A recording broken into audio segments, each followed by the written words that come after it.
J'ai lu le livre, hein, les amis. C'est un livre qui m'a totalement chamboulé. Et on va en parler déjà tout à l'heure. Beaucoup de choses que j'ai apprises dedans. Et ça me rappelait un peu mes débuts.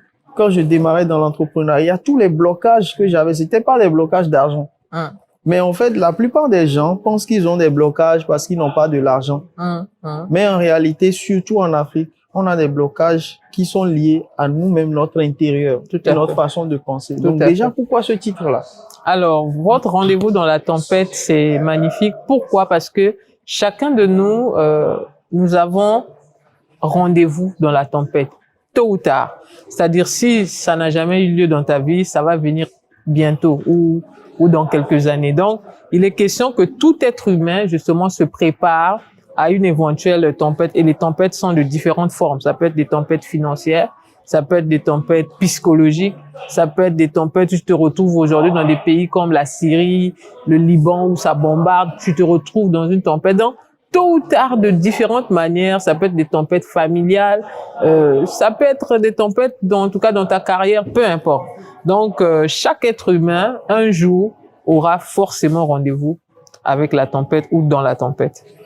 Quelle a été ta tempête à toi? Alors moi, tout de suite, c'est l'histoire vraiment d'une jeune fille qui est née et dont les parents, les hôpitaux, personne ne croyait que je pouvais vivre au-delà de 15 ans. Donc je suis née malade avec une maladie chronique en Afrique très connue, la drépanocytose.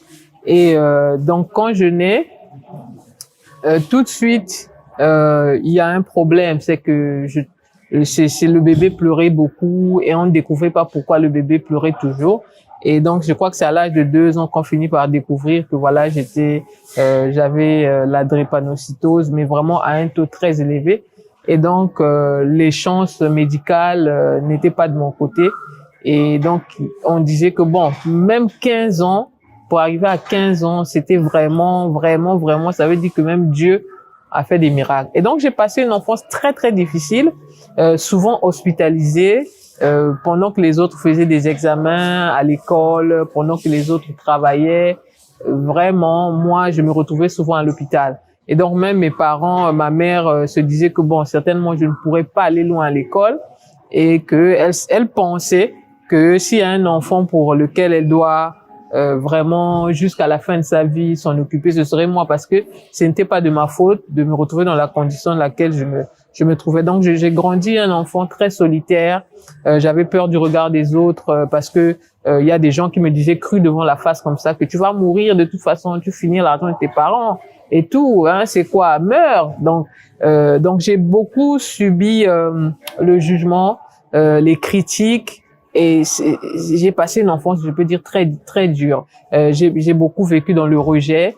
Donc, du coup, ça m'a vraiment renfermé. Je n'avais pas d'amis. Je finissais mes cours à la récréation. Je sortais pas, j'étais toujours en classe. Quand je finissais, je partais droit à la maison. Quand j'arrivais à la maison, je m'enfermais dans ma chambre. Et pourtant, ma mère a eu plusieurs enfants. En tout cas, nous sommes une grande famille. Mais voilà, moi j'étais beaucoup plus dans la chambre.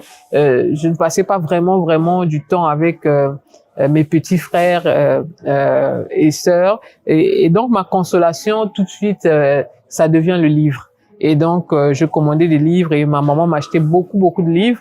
Et donc le livre a vraiment bercé mon enfance. Quand j'allais mal et même à l'hôpital, souvent les médecins, les infirmières, j'avais une réputation que c'est un malade qui lit toujours. Donc, je demandais toujours un livre. Quand ça va un peu mieux, je lisais toujours. On me ramenait mes cahiers à l'hôpital. Je préparais mes examens souvent à l'hôpital. Et bon, donc contre toute attente, voilà, j'arrive au baccalauréat, je vais à l'université, je fais mon master. Et c'est vraiment à la surprise de tout le monde. À quel moment l'histoire a chamboulé, voilà.